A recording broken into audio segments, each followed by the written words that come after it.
Aleluia. Marcos capítulo 4, eu vou ler do 35 ao 41. E diz assim: E naquele dia, sendo já tarde, disse-lhes: passemos para o outro lado.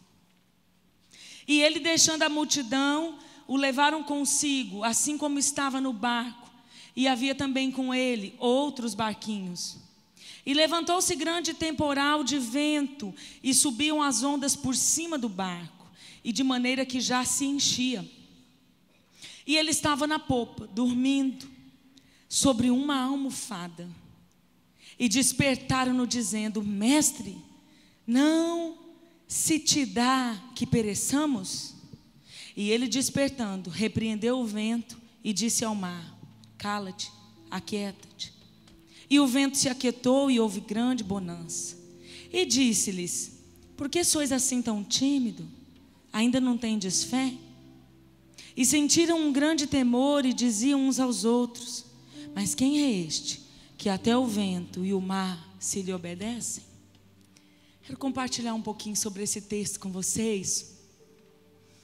E eu quero falar nessa noite sobre o medo. E sobre enfrentar o medo para chegar do outro lado. Esse texto, assim, eu me identifico muito com ele. Porque eu tenho um chamado específico de libertação. Então, várias vezes, o Senhor usou esse texto para me chamar para ir a um outro lado da margem. Para ir a um outro nível dentro daquilo que é o meu chamado. E o medo, ele pode ser comum a todos nós.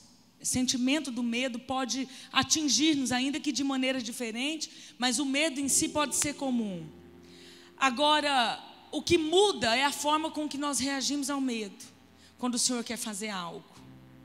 Então, o medo é inevitável. Eu posso falar assim, sem medo, que é inevitável que o medo venha surgir em determinados momentos. Agora, a maneira que eu lido com o medo, ou que eu enfrento o medo, aí sim vai ser um fator determinante para o lugar onde eu vou chegar.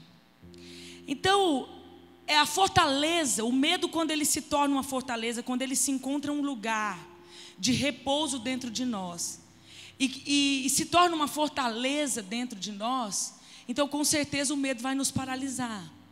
E a ideia de Satanás em relação ao espírito de medo é nos paralisar para não chegarmos nesses lugares que o Senhor nos desafia a chegar. Em níveis diferentes. Esse outro lado da margem pode ser diferente para cada um de nós, em estações diferentes na nossa vida, em momentos que nós estamos vivendo, diferentes uns dos outros. Agora, a receita que Jesus deu, o que Jesus vivenciou, isso se aplica a todos nós. E a forma com que o Senhor nos chama a enfrentar o medo, também isso se aplica a todos nós. O que determina coragem numa pessoa, que é realmente, de fato, o oposto do medo, o que determina coragem é a forma com que cada pessoa reage ao medo. Não é ter medo ou não ter medo, mas o que determina coragem é a medida que eu enfrento os meus medos. Porque como é que eu vou demonstrar coragem se eu não enfrento os medos? Se eu não me dou a oportunidade de mostrar-me corajoso. E eu só posso me mostrar corajoso em uma situação quando eu enfrento o medo. Enquanto eu não enfrentar o medo, eu não tenho a possibilidade de exercitar coragem. Eu vou contar uma história aqui que desde que eu casei com meu esposo, eu escuto dele. Depois vou me arriscar, assim, se ele ficar bravo, nós vamos se entender. Mas eu vou contar a história dele com um cachorro.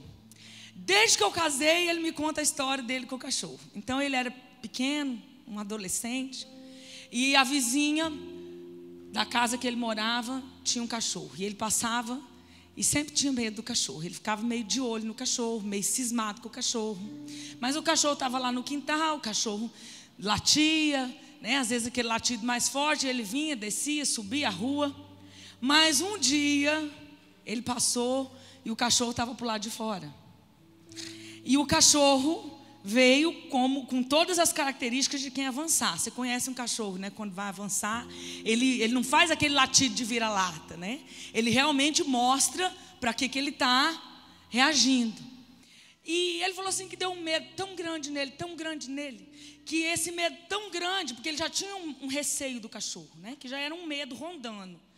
Mas naquele momento ele falou, eu não tinha opção. Ou o cachorro ia acabar comigo, ou eu ia ter que me encher de coragem. Então ele disse que surgiu nele uma coragem. Ele olhou para o cachorro e enfrentou o cachorro. Aí quando ele enfrentou o cachorro, encarou o cachorro, ele falou, ah! Deu um grito, não como o meu, né? Um grito de homem, assim, de macho. E aí quando ele gritou o cachorro saiu, caim. Aí ele falou, uau! Ele se sentiu super corajoso. Mas se ele não tivesse enfrentado aquele medo, ele nunca tinha vivido essa experiência de coragem. Se ele corresse, por mais que ele escapasse, ele ia ser, né, aquele que fugiu do cachorro, que teve um livramento, ou levou algum ataque, ou um vizinho acudiu, qualquer coisa podia ter acontecido, menos isso. Essa experiência que ele viveu só foi possível porque ele encarou o cachorro. Ele falou, eu não tinha muita escolha. Então o medo se transformou numa coragem dobrada. Eu nem sei como que eu fiz aquilo, mas eu consegui assustar o cachorro. E aí o cachorro saiu correndo. E às vezes eu me lembro disso, sabe? Porque eu assim, casei e já comecei a escutar essa história. Eu escuto ela de vez em quando até hoje. Então de vez em quando precisa, o Espírito Santo trabalha em mim com essa história dele. E aí eu me vejo diante de alguns cachorros e eu falo, não, a unção do meu marido está sobre mim, porque é debaixo dele que eu estou, eu preciso enfrentar do jeito que ele enfrentou aquele cachorro. Então o medo ele vai vir em circunstâncias diferentes, em situações diferentes para cada um de nós. O que vai denominar a nossa vitória, né, como diz, acho que o pastor Marcos, para quem gosta da vitória, o que vai denominar a nossa conquista é a forma com que nós enfrentamos esses medos. Me chama a atenção nesse texto uma primeira coisa. Jesus, né, e naquele dia sendo já tarde, Jesus disse-lhes, passemos para o outro lado da margem. Eu gosto muito desse negócio de ir para o outro lado da margem. Porque todas as vezes que Deus me chamou para ir para o outro lado, tinha assim, desafios nos caminhos. Mas o que eu encontrei ao chegar na outra margem foi extraordinário. Então, o que mais me chama a atenção não é a tempestade, não é o que se sucedeu. O que mais me chama a atenção no texto é esse convite de Jesus, porque tudo começou com um convite. Vamos para lá? Vamos para o lado de lá? Porque passar para o outro lado, aqui você pode imaginar assim, pastora, você está espiritualizando demais o texto, era só uma travessia. Era só pegar o barco e ir para um outro lugar. Eu não penso assim, porque o que estava do lado de lá, se você continuar o texto, foi uma extraordinária libertação. Que através da libertação de um endemoniado, uma cidade, uma província toda, foi alcançada. Então o que estava do outro lado não era qualquer coisa. O que estava do outro lado era significativo de experiência pessoal e para o reino. E Deus nos chama a passar para outro lado em várias etapas da nossa vida, com algo relevante e significativo para você, para a sua casa e para o seu chamado. O que acontece é que às vezes a gente não entende o convite que Jesus nos faz. Ou às vezes a gente até entende o convite, ouve o convite, sabe bem do que ele está falando, mas no decorrer da caminhada a gente se esquece. Ou acha que não vai valer a pena. Mas o convite de Jesus me chama a atenção. O convite de Jesus me desafia a ir a um outro lugar. E eu vou te dizer, não tem novos níveis. Não tem para um outro lugar que Deus te chama. Não tem uma troca de lugar que Deus faz, que não vai ter provas, situações que pode ser representada aqui por essa tempestade. Se você tem sede de alcançar mais em Deus, na sua vida pessoal, espiritualmente, conquistas familiares e acima de tudo no seu chamado, você vai precisar enfrentar e atender esse convite, passe o que passar até chegar ao outro lado. Então esse convite, ele me chama muita atenção logo de início. Vamos passar para o outro lado. Eu não sei o que Deus está convidando você.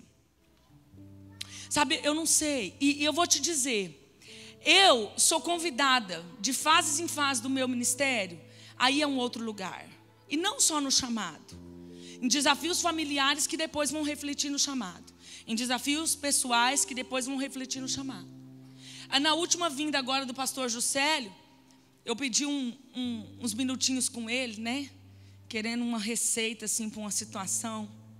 Eu sei que isso não funciona, mas eu tentei, né? Eu fiquei com a esperança, eu falei, não, Deus pode ter misericórdia de mim, me dá uma receita aqui. Porque eu estava muito aflita com uma coisa, eu falei, pastor, nada do que eu sei está funcionando, se esgotou as armas. Então me ajuda aqui para ver se o senhor me dá um rema nessa situação. Na verdade, gente, o rema que eu queria era assim, a receita pronta. Eu confesso que eu fui bem achando que ele ia me dar um negócio. Faz assim, faz assim, faz assim. Aplicou tudo isso em obediência, tudo vai dar certo. E ele me ouviu contar tudo. E aí ele falou, então... Mas eu creio que Deus está te chamando aí a um novo nível, onde nada do que você sabe está servindo. É que é para você descobrir, porque pessoas vão chegar até você que tudo que elas têm também não está adiantando. Tudo que elas estão aplicando não está adiantando. E aí você vai poder mostrar o caminho para elas depois que você passar. Aí eu falei, uau, podia ter só recebido isso na oração, não precisava ter gastado o tempo do pastor. Mas não funcionou, sabe, gente? Deus nos desafia. E aquele dia eu falei, ok, Senhor, vamos lá. O que mais que o Senhor tem? O Senhor já me convidou quantas vezes a passar para o outro lado, mas vamos lá. Fácil não é, ninguém disse que seria, mas é possível com Ele. Segunda coisa que me chama a atenção no texto.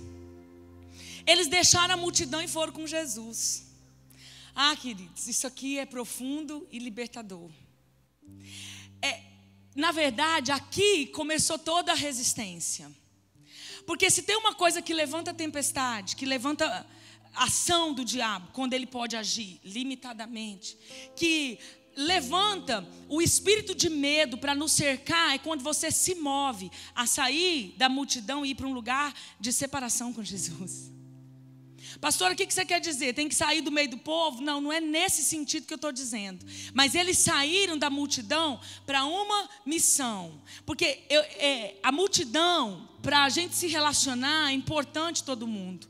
Mas nesse sentido, a multidão, ela quer o oba-oba. Né? Ela quer as facilidades, ela quer a coisa pronta, ela quer o pão, ela quer a mão, ela quer o milagre pronto. Mas os discípulos receberam um convite. Aquele grupo recebeu um convite. Aquele grupo que entrou no barco recebeu um convite para ir até o outro lado da margem. Quando eles saíram, eles aceitaram ir com Jesus, eles começaram a se deslocar. Se tem uma coisa que mexe com Satanás, e ele vai usar espíritos para atrapalhar a travessia, é quando nós nos posicionamos em relação àquilo que Deus nos chama. Você vai ver as ondas revoltas. Você vai ver o vento balançar o barco. Você vai ver a água querer afogar o barco quando você se posiciona. Queridos, deixa eu te dizer, não tem o que mexe mais com o inferno do que posicionamento de crente. Porque crente dentro da igreja, sentado no banco, sem reagir ao que recebe, não intimida e nem causa nada no inferno. Agora, quando você se move e você sai da multidão e você fala sim para Jesus e você começa a tomar posicionamento em qualquer que seja a sua área. Como assim, pastora? Porque posicionamento em relação ao que Deus está te chamando. Cada um tem o seu outro lado da margem. Mas Deus está falando e fazendo com cada um de nós nessa altura da nossa vida cristã. Então, quando eu me posiciono, as ondas se levantam. Quando eu me separo para o que Deus me chamou, na minha casa, na minha família, na minha parentela e no reino, quando eu me separo para aquilo, então as ondas se levantam. Quando eu começo a me posicionar e dar passos em relação a ir ao outro lado da margem, então a tempestade realmente quer bagunçar as coisas. Porque posicionamento, ele vai fazer com que o inferno tenha uma reação. Então, queridos, não olhe para as ondas quando elas se levantam, não olhe para as situações quando elas chegam com um olhar só.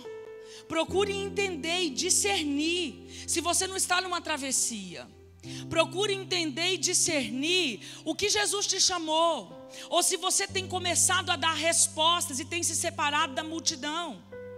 Ou se você tem começado a dar os primeiros passos em relação à travessia do que Deus está te chamando. Satanás se levanta quando você se posiciona e se desloca para o caminho que Jesus apontou. Jesus aponta o caminho. Ok, até aí nada de extraordinário. Agora quando você vai e começa a dar os passos, então aí as coisas começam a acontecer para quê? Para te paralisar. O que realmente apavora o inimigo é quando a gente deixa a rotina, quando a gente deixa a passividade. Eu acredito muito na libertação que vem pelo posicionamento de alguém. Eu acredito muito. Isso na área de libertação é assim, como 2 mais 2 são 4. É uma matemática que não falha. Por exemplo, às vezes é uma coisa tão simples, pegar uma ficha.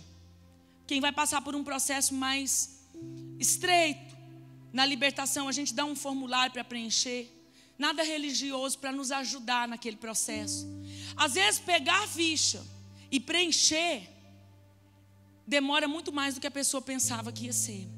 Mas eu faço questão que a pessoa venha aqui pegar. Ah, pastora, você não poderia mandar por e-mail? Até poderia. Mas eu acredito que quando ele se desloca para qualquer passo em relação àquilo que Deus vai fazer, isso já está libertando. Às vezes você me escuta falar assim, alguém que quer alguma coisa sobre libertação, eu falo, vem para o culto de quarta, vem para o culto de quarta. Talvez fique até aquela pastora assim, que só manda para o culto de quarta, só manda para o culto de quarta. Mas eu creio que quando você se desloca e você renuncia o seu sofá depois de um dia de trabalho e vem, você está nessa travessia. Quando você decide o cansaço do trabalho não te segurar, e você falar, eu vou renunciar no meio da minha semana, o que não é fácil, para estar aqui, isso está deslocando você.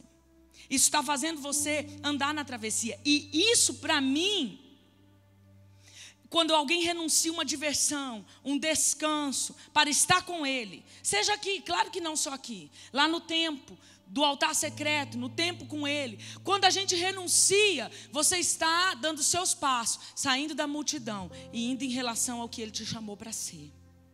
Então para mim isso é libertador.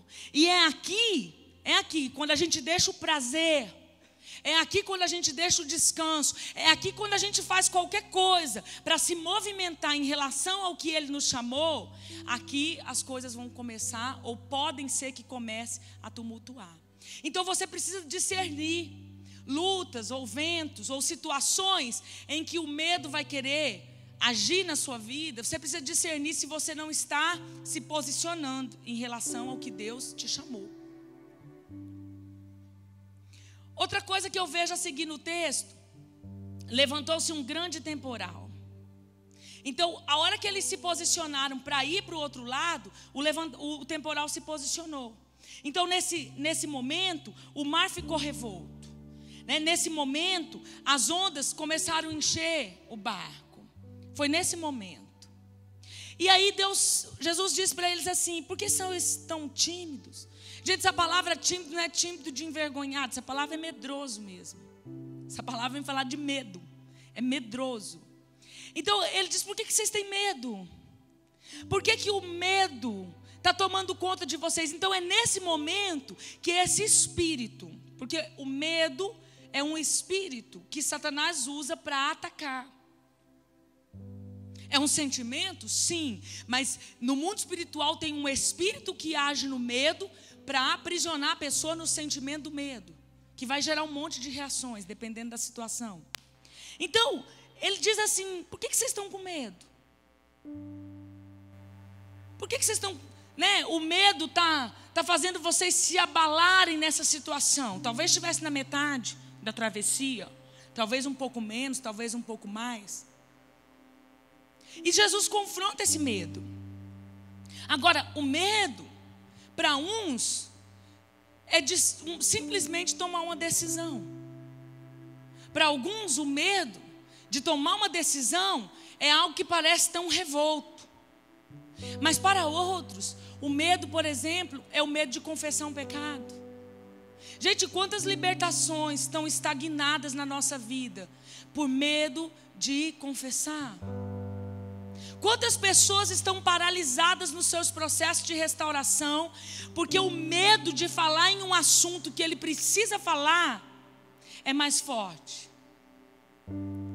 Às vezes, quanto tempo uma pessoa passa por processos e é mais fácil ele se enganar e dizer assim: passei com fulano, não resolveu, orei com ciclano, não resolveu, nada resolveu. Mas a gente que caminha um pouco nesse ministério sabe que na verdade ele não chegou onde Deus queria que ele chegasse. Eu não sei em que altura cada um está da travessia, mas a gente sabe que não chegou. Por quê? Porque a palavra, ela verdadeiramente liberta, e o nosso posicionamento em relação à obediência da palavra liberta. Isso é verdade. Quando nada está funcionando, quando não tem passos de evolução, a gente precisa ver o que está nos prendendo.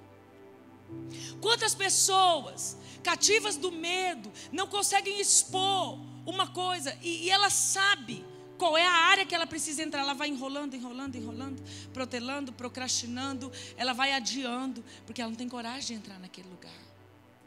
Então o medo pode ser coisa simples, mas também pode ser coisas mais profundas que estão escondidas.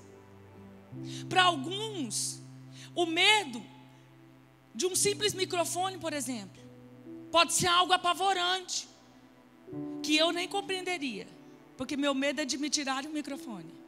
Então eu não consigo compreender, né, se alguém tem um medo do microfone. Eu não alcanço, como diz Teresa, não alcanço esse lugar. Mas para alguém, às vezes uma missão pequena de estar com 10, 20 pessoas, ele treme a perna, ele começa a transpirar as mãos, e a gente não pode desconsiderar isso, porque está dentro da pessoa, aquela área atinge a pessoa. Às vezes o outro do lado não vai entender. E a gente vê tantos problemas nos casamentos, porque a comunicação, porque o relacionamento íntimo é tão pequeno que nenhum não conhece os medos do outro. A gente não se entrega, às vezes, nem para aquele que está em maior nível de intimidade com nós, que é o cônjuge. Quantos casais a gente vê que a entrega é tão pouca, que um não sabe nem quais são os medos do outro? Às vezes 20 anos de casado, 10 anos de casado, 30 anos de casado. E a gente não consegue identificar, a gente não consegue pisar nesse lugar do coração, porque nós não confiamos contar e expor os nossos medos, nem para o nosso maior amigo. Não espiritual, que esse é Jesus, mas nosso maior amigo, melhor amigo aqui na terra, que deveria ser o nosso cônjuge, para aqueles que são casados. Às vezes um filho vive 20 anos com o pai e não consegue confiar o coração a um pai ou a uma mãe para compartilhar os seus medos, aquilo que lhe assusta. Se a sua dificuldade é simplesmente com o microfone, ou se a sua dificuldade é de expressar um sentimento por uma pretendente à namorada, por um pretendente ao namorado. Quantas pessoas com dificuldades internas não conseguem compartilhar nem com a melhor pessoa, a pessoa mais próxima? E é claro que o espírito de medo vai trabalhar nisso, porque quanto mais você não enfrenta a situação que te amedronta, mais ele vai te acuar. Como um cachorro que acua uma pessoa quando está percebendo que ela está com medo. Quanto mais medo eu tenho e eu não enfrento, mais refém e escravo do medo eu vou ficar. E é assim que esse espírito trabalha e aprisiona, paralisando pessoas. Tem pessoas que têm medo de se envolver com pessoas, de se relacionar com pessoas.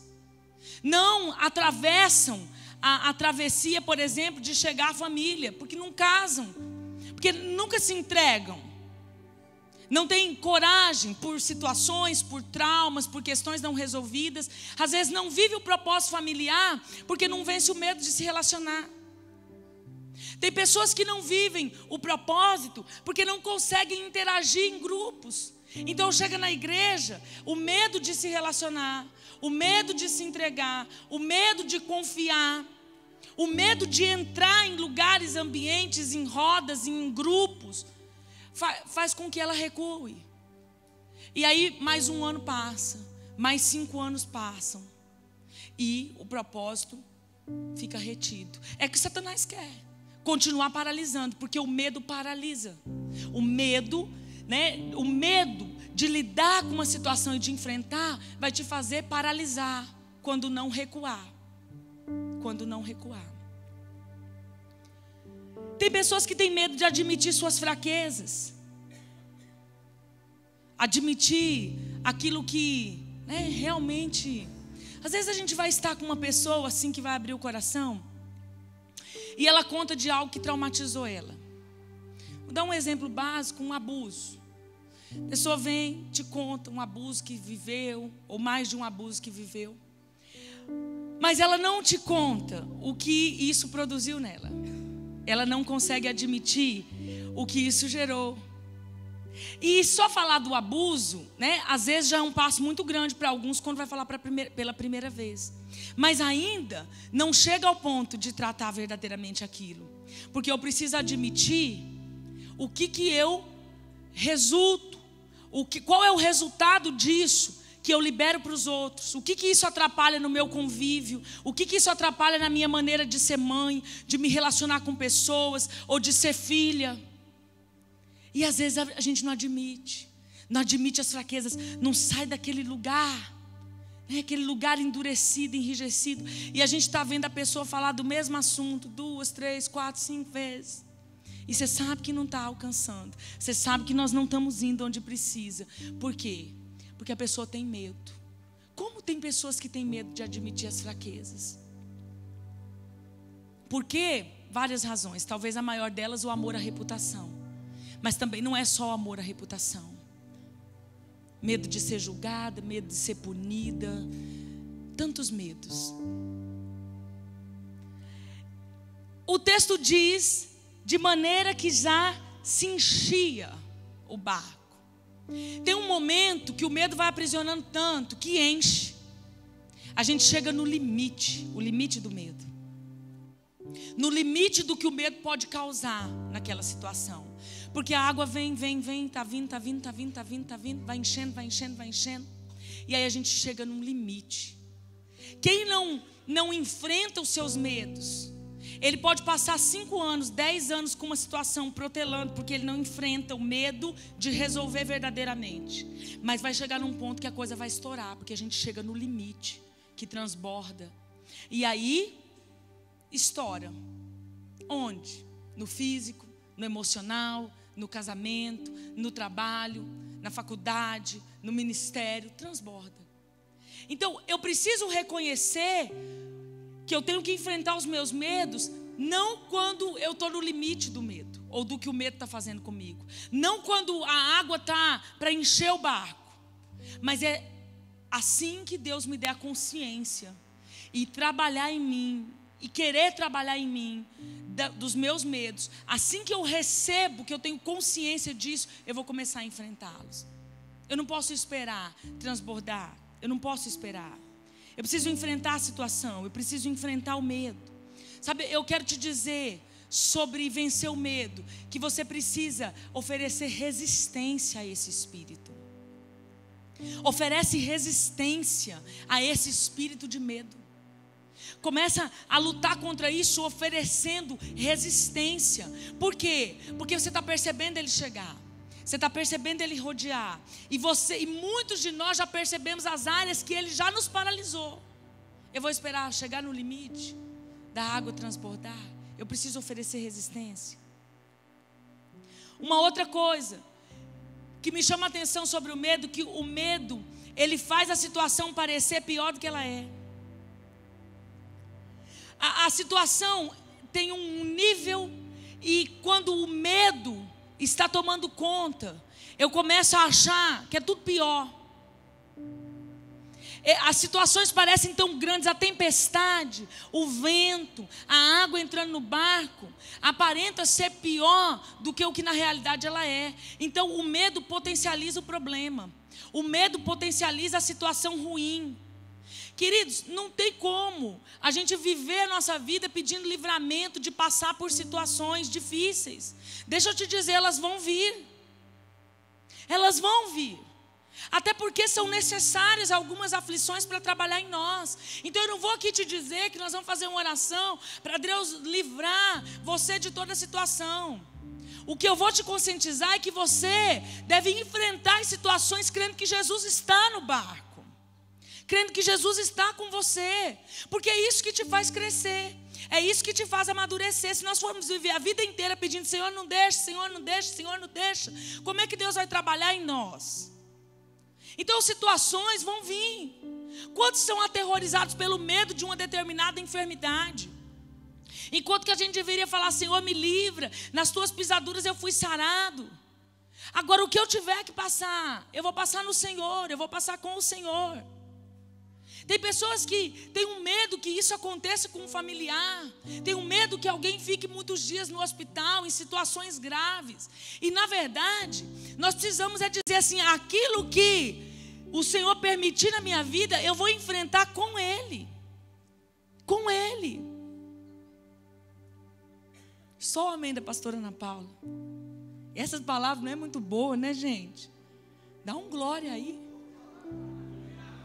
Dá um glória. Queridos, o medo alimenta os fantasmas. Na hora do medo vem tudo aquele terror que já estava resolvido, sabe? Os negócios do passado que já tinham ficado lá, na hora do medo aquilo vem tudo. Alimenta as coisas que já deveriam estar no seu lugar certo e traz à tona, né? Imagina o cenário de uma tempestade, o mar revolto. Começava a enxergar o que nem tinha ali, né? Olhava para cá e para lá, começava a enxergar o que não tinha. Se você está sozinho numa casa e o medo começa a achar lugar, e em vez do crente orar e dizer: Jesus está aqui, e já estou clamando e crendo pela fé que tem um anjo guardião bem ali. Não, a pessoa, se ela vai ser aterrorizada pelo medo, ela começa a ver ou achar que tem demônio, ladrão, barulho. Nada disso às vezes está acontecendo, mas os fantasmas começam a rondar, porque o medo potencializa. Não tem ninguém perto da casa. Não, alguém escutou? Eu escutei. É mãe com criança quando o marido não está, isso é bem comum. E aí todo mundo, faz o terror para o outro. Não, eu acho que eu ouvi sim. Parece que foi uma pessoa. Parece que foi um pisado. Não é assim? Né? Então, o medo, ele faz isso. Agora, você imagina nas nossas questões interiores. Se faz isso no que é exterior, no que é pequeno, no que a gente vê. Imagina nas nossas questões interiores. E aí você acha que Satanás não vai usar o espírito de medo para potencializar isso e nos travar? É claro que vai. Ele não vai perder essa oportunidade. Então, quando nós não reagimos a uma situação que estamos com medo, nós vamos perder o quê? A capacidade de ver Jesus ali dentro.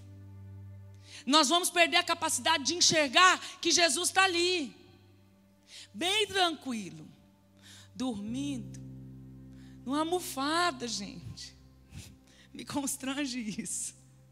Porque quantas vezes o medo faz a gente ver assim: ele foi embora, ele não está mais aqui, ele está nem aí para mim, e ele está ali, tranquilo. Porque o medo potencializa aquilo que nem está acontecendo, aquilo que nem existe. O medo vai fazer você acusar Jesus. Mestre, não te importa que nós pereçamos? E aí a gente sai assim: não sei porque que Jesus permitiu, não sei porque que Jesus deixou, como é que ele foi deixar, e a culpa tudo é de Deus, é de Jesus. Talvez sobe até para o Espírito Santo. Por que que não me avisou? Por que que não me falou? Então a gente começa a entrar e colocar o Senhor no lugar de acusação, e o temor vai embora. Porque ainda que a gente não verbalize, quantos de nós em situações dessas pesa o coração contra o Senhor, culpa o Senhor, acha o Senhor com peso injusto, acha o Senhor como aquele culpado porque não está agindo, porque não está fazendo nada a meu favor. Queridos, aqui é um lugar de perigo para a nossa fé. Aqui é um lugar de perigo.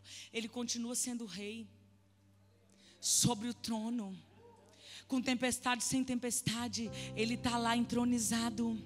Com tempestade ou sem tempestade na sua vida, não muda a soberania e a grandeza de Deus. Não muda a dignidade de nós nos curvarmos diante dele e dizer: a ti, só a ti, toda honra, toda glória, todo louvor. Com um casamento destruído ou não destruído, não muda quem ele é.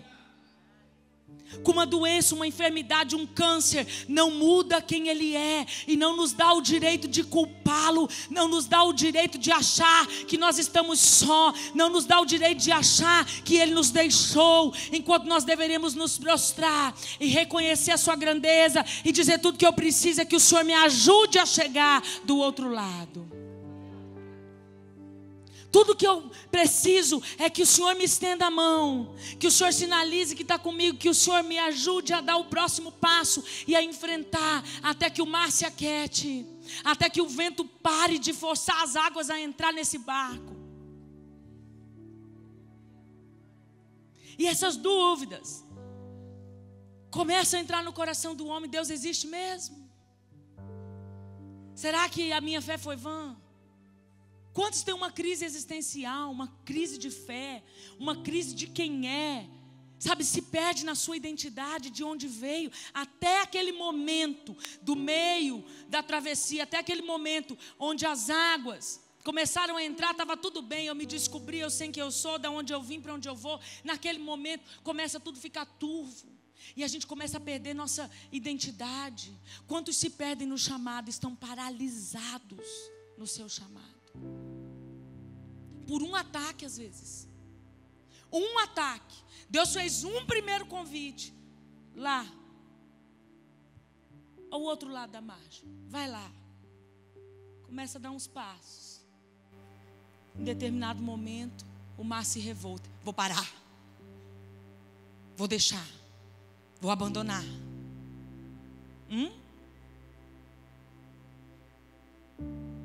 E aí o medo de voltar, o medo de recomeçar, o medo de olhar no rosto das pessoas de novo. Quem cai, Deus estende a mão para levantar. Ele não disse que era para você ficar caído. Ele não disse que ia te deixar caído. Ele estende a mão. O medo te paralisa. O medo te faz desistir. E deixa eu te dizer, essa experiência foi única. Não tem outro lugar na Bíblia que um endemoniado foi liberto daquele jeito. Ai, como eu amo. Não é fácil quando ele chama: vamos passar para o outro lado. Mas deixa eu te dizer, sempre o que está do outro lado vai ser gratificante. Sempre o que te espera do outro lado da margem vai glorificar o nome dele. Sempre o que te espera do outro lado da margem vai também te encher de alegria, porque a ele a honra, a glória, e a nós a alegria do privilégio de poder fazer parte disso. Olha o privilégio para aqueles discípulos. Olha o privilégio para aqueles discípulos. A multidão ficou lá, mas ele separou um grupo e falou: vamos lá. Se separa. Se separa. Se separa aqui no barco. Vamos lá. Gente, olha o que aconteceu. Chegaram ao outro lado do mar, a província dos Gadarenos, e saindo ele do barco, lhe saiu logo ao encontro. Dos sepulcros, um homem com espírito imundo, o qual tinha sua morada nos sepulcros, e nem ainda com cadeias alguém podia prender. Não foi relatado outro nível de libertação aqui como esse. Pode Jesus ter feito vários, mas na Bíblia ficou registrado esse aqui, nesse nível.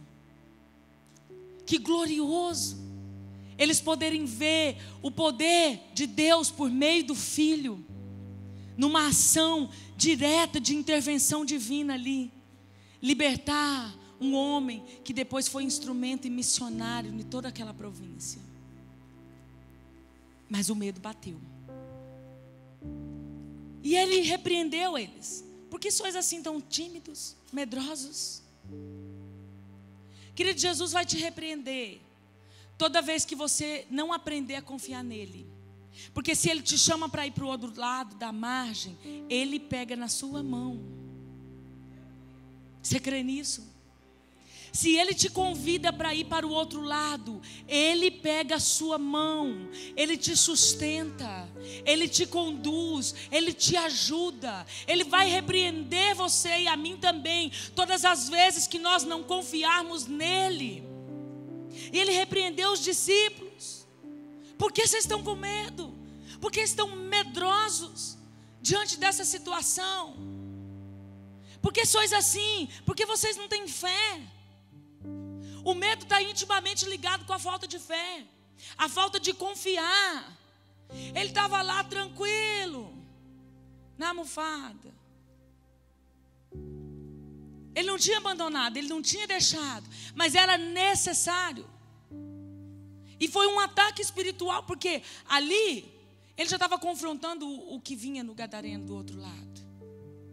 Porque mediante um posicionamento em direção ao propósito de Deus, o mar se revolta mesmo, o vento vem mesmo, balança mesmo. Mas o importante é o foco. Eu preciso chegar do outro lado. Eu preciso chegar do outro lado. Esse é o foco. Quando você confia, você pode ter certeza que quando você chegar nesse nível de confiança, de fé, que foi o que ele cobrou aqui dos discípulos, o resto todo ele vai fazer. O que ele quer é que você chegue nesse lugar de, ainda quando a situação é adversa, você confia e enfrenta. Quando você chega nesse nível, ele vai fazer o resto. Porque para Jesus continua sendo a mesma coisa, olhar para o vento e dizer aquieta-te, olhar para o mar e dizer aquieta-te, olhar para aquelas ondas e falar: para, volta ao normal, quieta. Continua sendo a mesma facilidade, dar comandos em relação à nossa vida como foi naquele dia.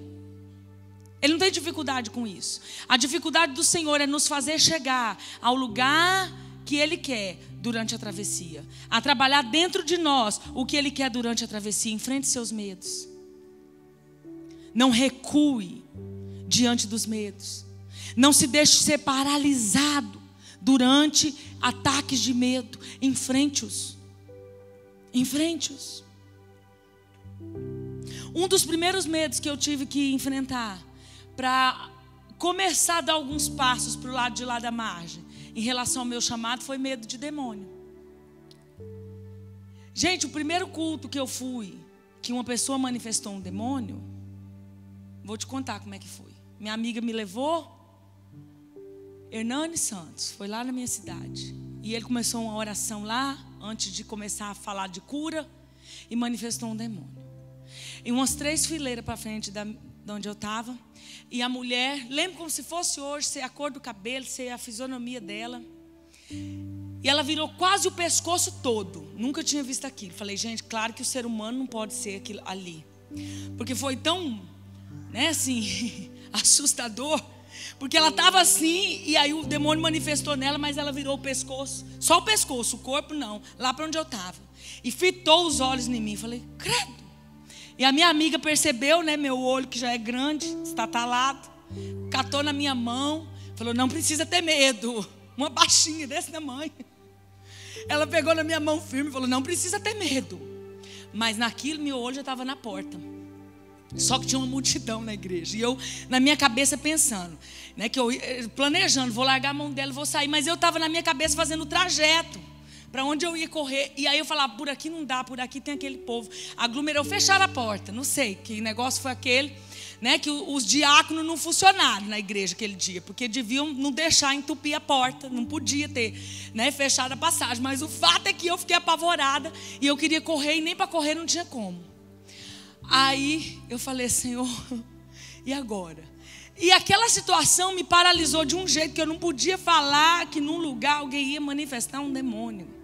O dia que o meu primeiro pastor, quando ele soube, numa das minhas conversas, já não estava mais com ele, e eu sempre conversava com ele, fui contar para ele que Deus me chamou para o ministério de libertação, ele caiu na risada. Ele, um senhor já bem de idade, mas ele riu gostoso, na gargalhada. Ele falou, você não, mas Jesus é bom, hein, minha filha? Então foi um dos primeiros medos que eu tive que enfrentar. Eu me lembro uma vez que uma irmã me procurou e ela falou assim, pastora, eu tenho tanta vontade, eu sinto uma inclinação para ajudar pessoas com cura, com libertação, mas eu não consigo dar um passo em relação a esse ministério. Eu falei, por quê? Ela falou, eu tenho medo de demônio. E se eu pensar no fato que uma pessoa vai endemoniar e que eu vou ter que lidar com aquela situação, então eu já nem começo. E eu falei, você veio contar para a pessoa certa? Vou te contar aqui uma história.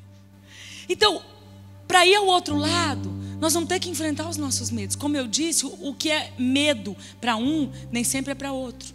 O que paralisa um, nem sempre paralisa o outro. Situações que para mim podem ser simples de resolver, para você não. Situações que para você podem ser simples de passar, para mim pode me apavorar. Então todos vamos ter medo. Nós precisamos olhar para as situações e dizer: eu vou enfrentar. Eu vou enfrentar, porque eu quero alcançar esse outro lado. Eu quero chegar a esse outro lugar que o Senhor tem. Eu não sei qual o convite que Deus tem feito para você. Não sei para que lado Deus tem te chamado, né? Qual é o seu outro lado da margem? Eu não sei. Também não sei quais são os seus medos. Mas uma coisa eu sei, que o Senhor tem cura nessa noite para liberar para as nossas vidas. Ele tem libertação. Nós não somos mais reféns do medo, nem vamos ser escravos desse espírito maldito, porque o Senhor nos libertou. E Ele nos libertou para que a gente enfrentasse essas situações. Não sei qual é a situação que te apavora. Não sei se é uma circunstancial. Não sei se vem por um trauma, por algo que você viveu e não passou bem, e agora você paralisou com medo de não conseguir passar de novo. Eu não sei se é algo que já veio desde pequenininho, porque talvez está lá na sua história, está lá na sua gestação, está lá na sua infância.